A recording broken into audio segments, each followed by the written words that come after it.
Hello beautiful people, my name is Darien Lake and today I'm going to be showing you guys how I achieved these boho knotless braids. I think that's what the girls are calling them.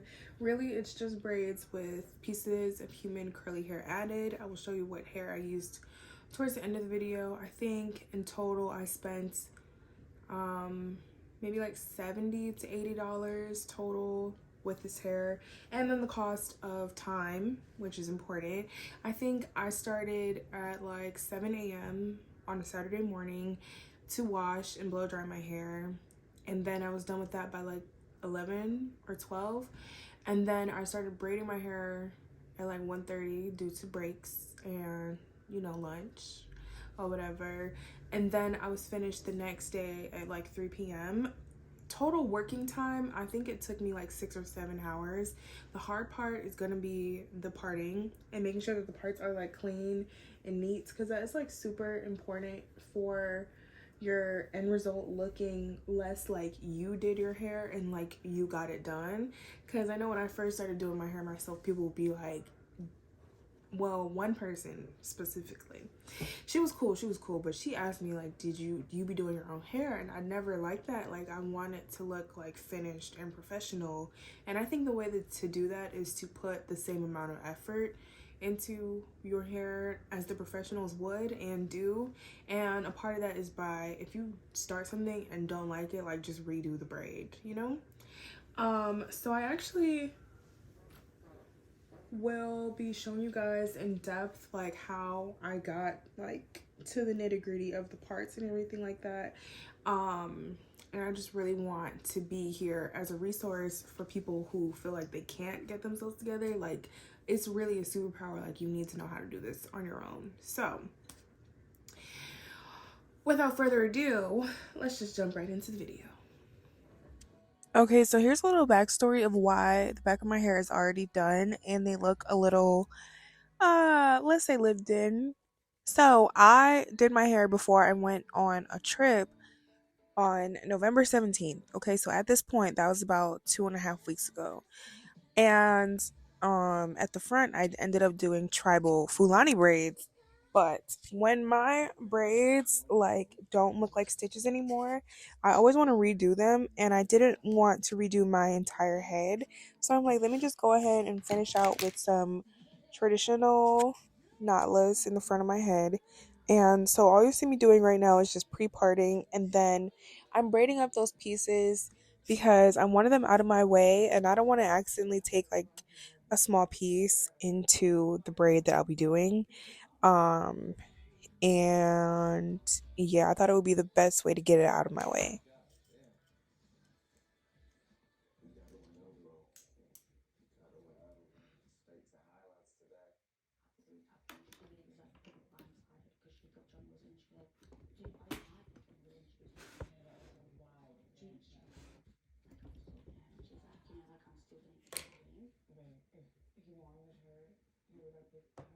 So while my hair is already parted, one thing I'm gonna go in and do is use that braid gel and then make the part cleaner. I think that that's the difference between getting your hair done professionally and doing it yourself. Like, that ultra cleanness, so necessary. And they usually do part your hair multiple times. If you're paying attention, you would notice. But I know that it's so easy to just like zone out and just enjoy the moment. But when I was getting my hair done, I was paying attention. Okay. I'm like, what do I need to see from y'all? And so this is gonna be two braids. Let's get into it. Out of all of the different parting combs that there are, I think that the one with the metal piece on the end gets the most precise parts and ends up getting all those excess hairs out of the way. And I always start out with my braid gel that I use on my scalp, and I comb through that real good so that the start of my braid is not like, I don't want to say nappy, but you don't want it to be poofy, so you want to comb it all the way through and then make sure you comb all the hairs out of your way. And then I pull it into threes. I do a better job at explaining how I'm braiding later on, but for this first braid, I just wanted y'all to see in real time like how long each braid takes. I would give it maybe like 5 minutes, but sometimes, like in this case, I'm gonna start it off, and then I didn't like the way that it was going, like it was gonna be too loose, so I ended up having to start over, which just happens sometimes. We'll just wait for it.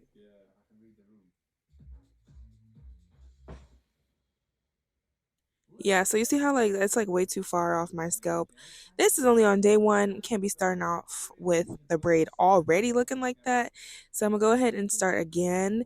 And basically what I'm doing is like imagine the hair is divided into three pieces. What I'm doing is I'm taking two of the three and then I'm adding the hair at the root of my scalp instead of like further down, which is how some people do start their knotless out, which I personally don't like. And mind you, the back of my hair I did like 2 or 3 weeks ago, so I forgot the rhythm of how I was braiding, and I just had to like get back into it.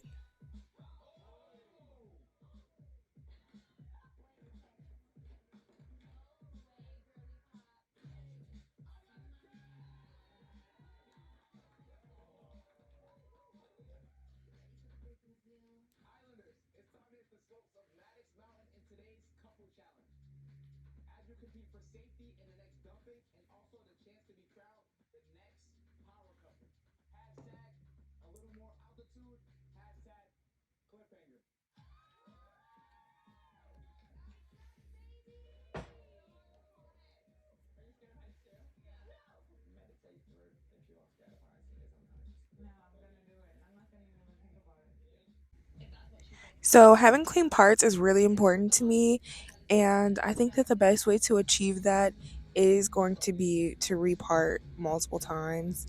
And like, so say at this point, I've already parted it like twice.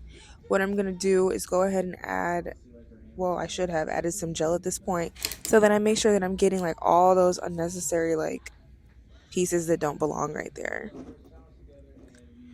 Oh my goodness, all this looking, I see why it took me so long to braid my hair. I was watching Love Island Games, and I don't know, it's just a show full of like beautiful people on an island. It's like you can't help but look at them.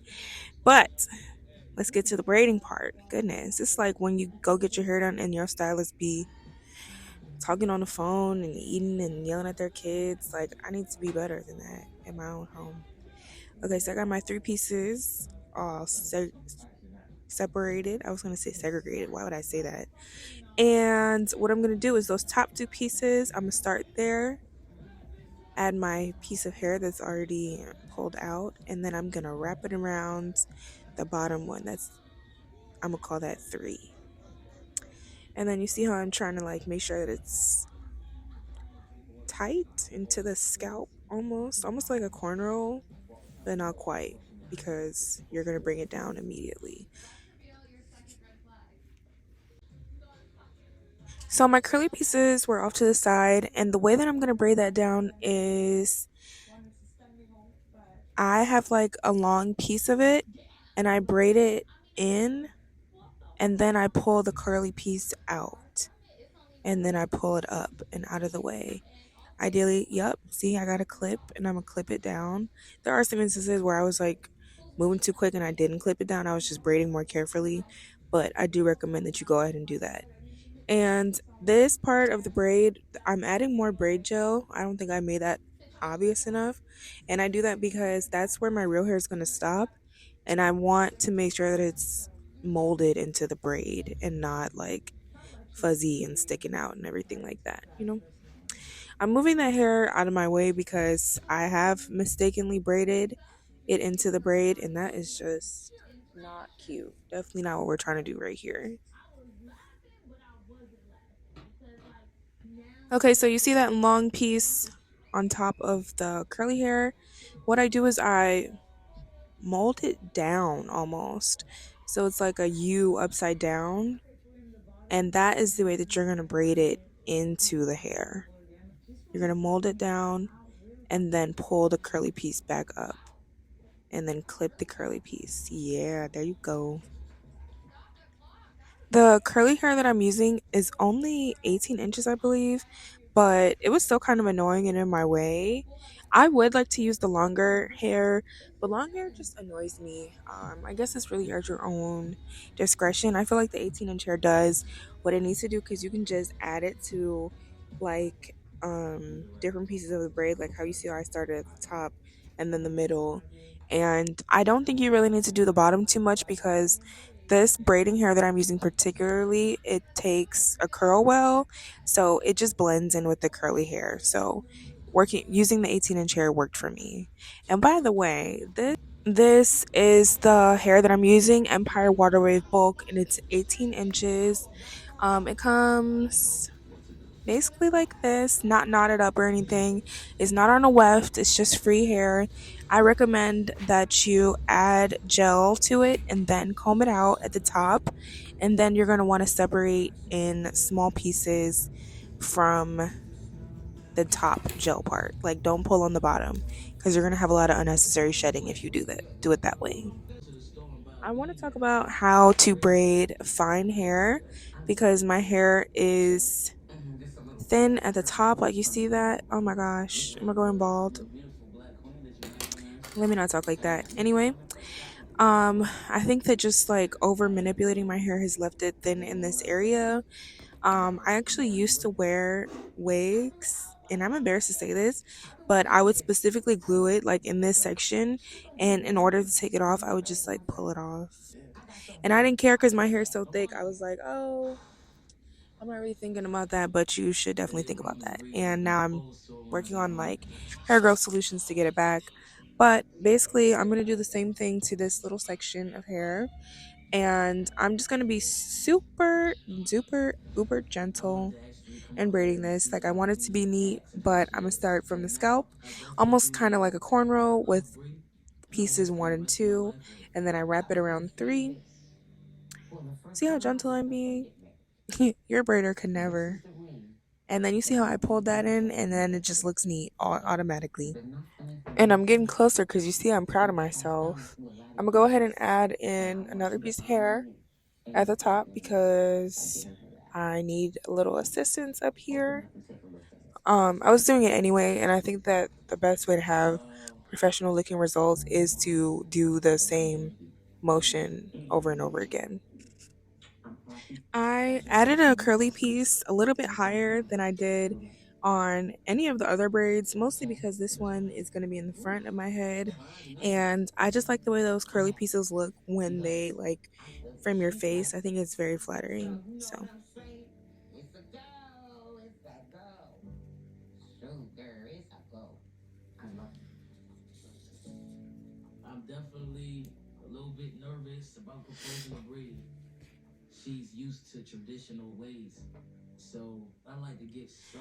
I'm adding another curly piece. For most of my braids, I only use two curly pieces per braid. Some of the ones in the back I did use three, but I think that it really depends on like how full you're wanting it to look. Like, I've had my hair braided professionally before, and she told me that my head was small, so I took that as a compliment, I guess. So I might just not have enough of an area to work with. I only used one of the, like, the bulk hair comes in a two pack thing, and I only used like one of the bundles, I guess you can call it. I don't know how you could use two. I feel like I would have that would have taken a long time, and then you also are going to have more shedding with that. So I did actually do these boho braids a few months back. I think I did them in like May. The video is up on my channel, and I had way more shedding with the first time I did it, mostly just because I didn't know what I was doing. And I think that the best thing to do is to braid the curly pieces, like have like 4 to 5 inches braided down, not just a small piece. But it's really trial and error, and I'm here to try and make the errors just for you. But y'all see how cute that curly piece is, like by my eyebrow? It's the details, really. I had to speed this part up because I was getting tired and my shoulders was hurting. This is an exercise for the strong only.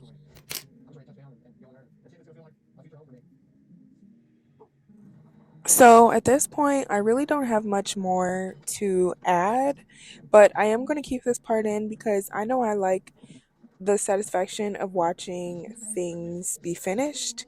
And I got these braids done, okay? So just enjoy.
All right, so this is a finishing touch that I do at the end of each braid.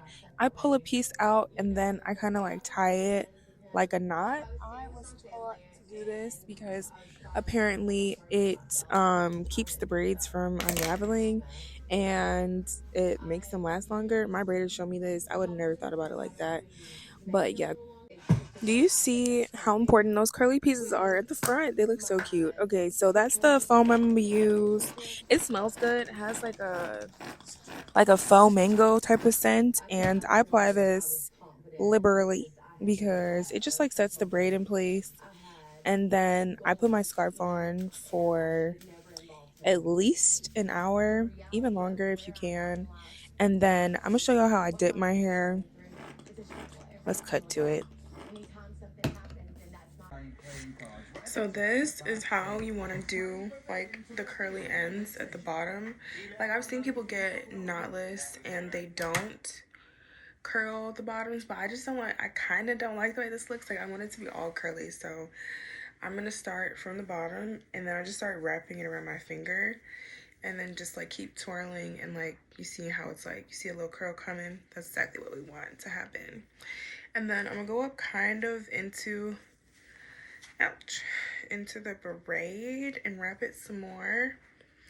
And I'm gonna dip my hair like this. Oh, and then I'm gonna take a ponytail holder, preferably, well, I was gonna say preferably a thin one, but I think it doesn't matter. And then, okay, after dipping in hot water, this is the end result. Super cute. My braids in the back are old, but I love like the layers. Like it's giving bundles in a way. And I'm gonna release myself from like the need to always have my edges done and try not to do them because they're low-key thinning and I hate that for me. So this is the end result. So freaking cute. Ah! I see a straight piece. I'm gonna fix it by hiding it.